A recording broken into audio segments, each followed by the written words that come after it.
everyone, I'm Sophia with Awaken Catholic, and this is Awaken the Saint. No matter where you live or who you are, there's a pretty good chance you've heard of St. Patrick. Not many saints are lucky enough to be remembered around the world on their feast day, after all. For Catholics, the challenge in celebrating a figure so popular and widespread comes in discerning history from hearsay and faith from festivities. Unfortunately for us, St. Patrick lived 1,500 years ago, and only some details about his life are well recorded. We know he was born around 10 or so years before the turn of the 5th century, and thanks to his autobiographical work, the Confessio, we know a few details about his childhood. The name Patrick used for himself in his writings was Patricius, a Roman name. From this and other details, we can surmise that he was born within the Roman Britain, though the town he listed as his birthplace was never definitively located. Wherever this place was, it wasn't too well protected.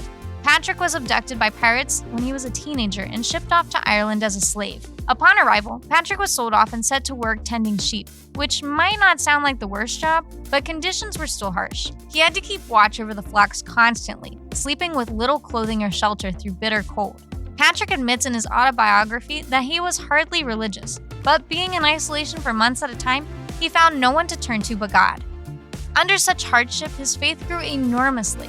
He often woke before the dawn in snow and ice, but found that he remained strong and unharmed by the chill. He must have been miraculously healthy, because 6 years after his enslavement, when he received a message in a dream telling him to seek a ship that would take him home, he traveled more than 200 miles on foot to reach the sea. Despite the fact that he was now a fugitive slave, Patrick found a ship whose captain was willing to let him aboard, and in 3 days, he was in Britain. With great difficulty, he made his way back home to his parents. But he wouldn't stay there long. Patrick received another dream, which summoned him back to Ireland, and despite his parents' protests, he felt called to a holy task. He traveled to Gaul and studied for many years until he eventually became a bishop. Finally, prepared to undertake his task, he returned to the land where he was once a slave. There's many legends and tales regarding Patrick's time in Ireland. Determining which are true miracles and which are popular fictions is difficult, if not impossible. But some things remain certain.